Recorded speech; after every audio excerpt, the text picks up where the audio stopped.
Assalamualaikum everyone. Hope you're well. This is Mia Hasnain here from Car Radar, and today we'll be reviewing this 2017 model Honda BRV. Exterior से start करते हैं। यहाँ पे आपको halogen lights मिलती हैं, इसमें जेन्युइन DRLs आते हैं जैसे आप देख सकते हैं। नीचे आपको जेन्युइन फॉग लैंप्स मिलती हैं। यहाँ पे आपको क्रोम की ग्रिल मिलती है as you can see. Tyres की तरफ चलें तो इसमें 16 इंचेस के एलॉयज आते हैं जो कि लक्सो प्लस के आते हैं जैसे होंडा सिविक में आते हैं। नीचे आपको यहाँ पे क्रोम मिलता है एस पैकेज। ऊपर भी आपको क्रोम के डोर हैंडल्स मिलते हैं जो नॉर्मल पैकेज के अंदर नहीं होते। अगर हम एक टेल की तरफ चलें तो आप देख सकते हैं यहाँ पे भी आपको DRLs मिलते हैं जो कि बहुत ही खूबसूरत इन्होंने लाइट बनाई है, मॉडर्न डिज़ाइन है। So this is the overall exterior. Talking about the engine, it's a 1.5 liter engine which produces 98.6 bhp at 3600 rpm. ये आप इसका ओवरऑल इंजन देख सकते हैं। So now let's move towards the interior of this car. अगर आप interior को closely देखें तो बहुत ही बेसिक सा इंटीरियर है। Let's start it up. अगर आप इसका इंफॉर्मेशन क्लस्टर देखें सामने तो बहुत सादा सा RPM मीटर है। यहाँ पे आपको नॉर्मल सी कमांड्स मिलती हैं जहाँ पे आपको मीटर वगैरह, एवरेज, रेंज वगैरह नज़र आती है। अगर आप नीचे आएँ तो बेसिक्स इसमें it comes with power Windows, power mirrors, या आप इसके विंडोज़ देख सकते हैं। अगर हम स्टीयरिंग कंट्रोल्स की बात करें तो ये आप इसका ओवरऑल इंटीरियर देख सकते हैं। स्टीयरिंग कंट्रोल में भी आपको बेसिक फीचर्स मिलते हैं जो इस इंफोटेनमेंट के साथ अटैच्ड है। There is no cruise control in this car. अगर हम एयर कंडीशनिंग की बात करें तो यहाँ पे भी आपको एनालॉग AC मिलता है। It doesn't come with climate control AC।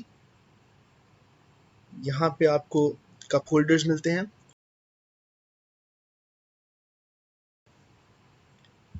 यहाँ पे भी आपको कप होल्डर मिल जाएगा और यहाँ पे भी काफ़ी ये स्पेशियस है। सबसे जो मेन चीज़ है जो ये गाड़ी लैक करती है वो इसका आर्म रेस्ट है। ये हमने आफ्टर मार्केट इंस्टॉल किया हुआ है और यहाँ पे Honda did disappoint me a lot क्योंकि एक बहुत ही बेसिक फीचर है जो बहुत अनकंफर्टेबल फील होता है गाड़ी चलाते हुए, जो ये गाड़ी मिस करती है। अब हम इसके इंफोटेनमेंट सिस्टम की बात करते हैं। It is pretty nice, pretty decent. आपको एंड्रॉयड पैनल दे दिया गया है जिसके अंदर आपको बैक कैमरा भी मिलता है। कभी कभी थोड़ा सा मुश्किल होता है ऑपरेट करना, but overall it's pretty handy, कोई ऐसा सच मसला नहीं है। यहाँ पे आप इसका बैक कैमरा भी देख सकते हैं जो इस गाड़ी में जेन्युइन आता है एस पैकेज के अंदर। अगर हम बैक रो की तरफ चलें तो ये आप इसका ओवरऑल इंटीरियर देख सकते हैं। यहाँ पे हम इसकी स्पेस की बात कर लेते हैं। ये ओवरऑल अच्छी स्पेशियस गाड़ी है। हेडरूम भी इसमें मिलता है, पीछे आपको वेंट्स भी मिलते हैं जो कि बहुत अच्छी चीज़ है क्योंकि 7 सीटर गाड़ी है। पीछे बहुत इशू होता है AC का। अगर हम इसका ओवरऑल लेग रूम देखें तो अच्छा है, बट थाइज में अक्सर आपको फील होता है कि ये गाड़ी थोड़ी सी और बेहतर बनाई जा सकती थी इसकी seats, but overall it's nice. पीछे आपको कुछ वेंट्स वगैरह नहीं मिलते कि ऑब्वियसली इसमें आर्म रेस्ट तो है ही नहीं, तो हमने वैसे ही बाद में लगवाया हुआ है। तो ओवरऑल इट्स नाइस, बहुत अच्छा। हम इसको रेट नहीं कर सकते, बट ठीक है, इसका मिडिल रो जो है वो इट्स नाइस टू ट्रैवल। तो अब हम बूट की बात कर लेते हैं। अगर हम बूट कैपेसिटी की बात करें तो 227 लीटर्स ऑफ कैपेसिटी है इस बूट की। ये सीट्स फोल्ड भी हो जाती हैं, उसके बाद इसकी कैपेसिटी काफ़ी अच्छी हो जाती है। ओवरऑल इसमें 4 to 5 सूट केसेस आप आराम से फिट इन कर सकते हैं। उसके बगैर थोड़ा सा आपको तंगी फील होती है। या आप इसको ओवरऑल इंटीरियर देख सकते हैं। So now let's take it for ride. पहले हम आपको इसकी बैक हिस्ट्री के बारे में बताते हैं। So basically BRV is known as a compact SUV, crossover SUV। बहुत से लोग इसको SUV से कंपेयर करते हैं, but it is known as an MPV which is a multipurpose vehicle. और ये गाड़ी जो है वो पहले 2016 में लॉन्च हुई थी, बट पाकिस्तान में ये गाड़ी 2017 में आई थी। एंड इनिशियली जब होंडा ने ये गाड़ी इंट्रोड्यूस करवाई थी तो उन्होंने इसकी इनिशियल कोई वीडियोस या पिक्चर्स के बगैर इस गाड़ी की बुकिंग स्टार्ट कर दी थी, जिसकी वजह से ये गाड़ी इनिशियली बहुत ज़्यादा इसके यूनिट्स बुक करवाए गए थे।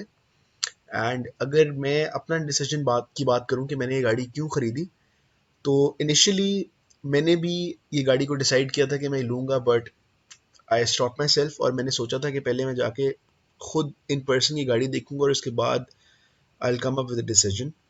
और इसी तरह हुआ कि जब पहली बार मैं गाड़ी शोरूम पे देखने गया तो मेरे बिल्कुल व्यूज़ चेंज हो गए थे इस गाड़ी के बारे में। ऑनेस्टली स्पीकिंग मुझे ये गाड़ी बहुत पसंद नहीं आई थी और बहुत अट्रैक्ट नहीं की थी, क्योंकि मोर और लेस मुझे ये गाड़ी अवांजा के साथ रिजेंबल करती है, जो कि I don't like that much. तो इसी तरह हुआ कि मार्केट में लोगों ने शुरू में इसको इतना अच्छा रिसीव नहीं किया, इस गाड़ी को इतनी अच्छी इसकी मार्केट नहीं बनी। इसकी जो शुरू में प्राइस थी वो भी रीजनेबल थी, बट क्योंकि ये पहली एमपीवी थी जो पाकिस्तान की मार्केट में लॉन्च की गई थी होंडा की तरफ से, बहुत ही एक बोल्ड उनका एक एक्शन था। तो शुरू में लोगों ने इसको बहुत अच्छा रिसीव नहीं किया, बट अल्टीमेटली जब लोगों ने ये गाड़ी चलाई और साल 2 साल के बाद इसकी मार्केट बनना शुरू हो गई। So now let me tell you guys कि मैंने ये गाड़ी क्यों खरीदी। अगर आपने मेरी प्रीवियस वीडियोस देखी हूँ तो आप लोगों ने ये देखा होगा कि हम लोग हमेशा एक लिंक पुट इन करते हैं, जो कि मैं इस वीडियो के डिस्क्रिप्शन में भी वो लिंक लगाऊंगा। Basically we run a tourism agency as well, और टूरिज्म एजेंसी के अंदर हम लोग जो गाड़ियाँ होती हैं वो हम रेंट करते हैं और आउटसोर्स करते हैं बेसिकली। तो when I started that business, तो उस वक्त मुझे ये इसकी मार्केट नज़र आई कि BRV होंडा ने क्यों लॉन्च की थी और उसका मेन पर्पस क्या था।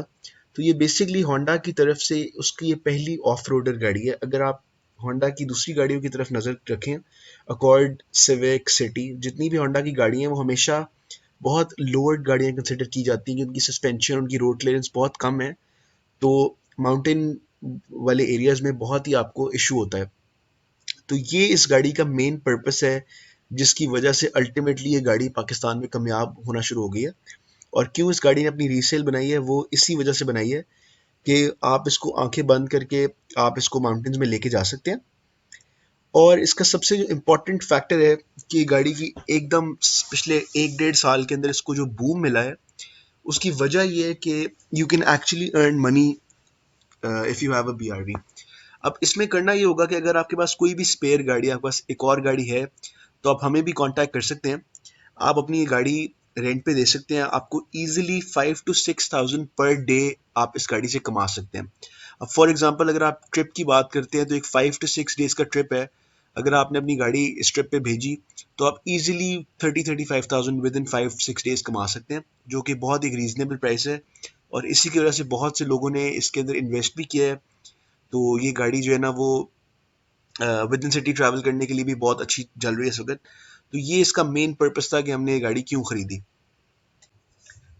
अब हम आपको उसका एक्सपीरियंस बताते हैं कि हमारा एक्सपीरियंस कैसा रहा, माउंटेन्स में गाड़ी ने कैसा एक्ट किया। तो अगर हम उसकी बात करें, तो परफॉर्मेंस बहुत अमेजिंग है इस गाड़ी की। बहुत से लोगों को लगता है कि इसकी गाड़ी की बॉडी बहुत बड़ी है और 1.5 लीटर इंजन जो है वो एक अंडर पावर्ड इंजन होगा, बट ऐसा बिल्कुल नहीं है। हाँ, अगर आप ऑटोमेटिक ट्रांसमिशन में कंसिडर करें तो थोड़ा थोड़ा आपको कभी फील होता है कि ये गाड़ी अंडर पावर्ड है, बट ये गाड़ी परफॉर्मेंस के लिए नहीं बनी। अगर आप इसको कंसिडर करें कि एक ऐसा बंदा ये गाड़ी खरीदना चाहता है जिसको बहुत ज़्यादा टॉर्क चाहिए और परफॉर्मेंस चाहिए, तो उस बंदे के लिए गाड़ी बिल्कुल नहीं बनी। बट ये बेसिकली एक फैमिली कार कंसिडर की जाती है। अगर आपके 5 6 बंदे रहते हैं फैमिली में, अगर आपने पीछे कार सीट रखनी है, तो उस तरह की ये बंदे के लिए बहुत अच्छी गाड़ी है। और स्पेशली अगर आपने ज़्यादा ट्रैवल आप बाहर करते हैं, अगर आपका पहाड़ी इलाकों में ट्रैवल होता है या फिर अगर आपका देहातों में ज़्यादा ट्रैवल होता है, तो उस हिसाब से ये गाड़ी बहुत अच्छी कंसिडर की जाती है, क्योंकि इसकी सस्पेंशन, इसकी रोड क्लियरेंस बहुत ही आला है। और जिस गाड़ी में हम लोग गए थे, मैं इस गाड़ी को हुंजा लेके गया था और वो 1.5 मैनुअल गाड़ी थी। एंड ट्रस्ट मी, बहुत ही अमेजिंग परफॉर्मेंस थी गाड़ी की जो पिक थी वो बहुत ही कमाल थी। किसी किस्म का लैग आपको फील नहीं होता कि आपको पहाड़ चढ़ते हुए गाड़ी मसला दे रही है, ऐसा कुछ भी नहीं होता। तो उस मामले में ये गाड़ी की नो डाउट बहुत अच्छी परफॉर्मेंस है। बट देन अगेन, अगर आपको एक टॉर्क वाली गाड़ी, अगर आपको ज़्यादा पिक वाली गाड़ी चाहिए, तो इस तरह के बंदे के लिए this car is not recommended at all. So now let's talk about the price and the fuel average of this car. अगर हम पहले फ्यूल एवरेज की बात करें, तो जो ऑटोमेटिक वेरिएंट है उसकी भी बहुत अच्छी फ्यूल एवरेज है। शहर के अंदर आपको आराम से 11.5 से 12 की एवरेज मिलती है। लॉन्ग पे आपको 13 14 की एवरेज मिल जाती है।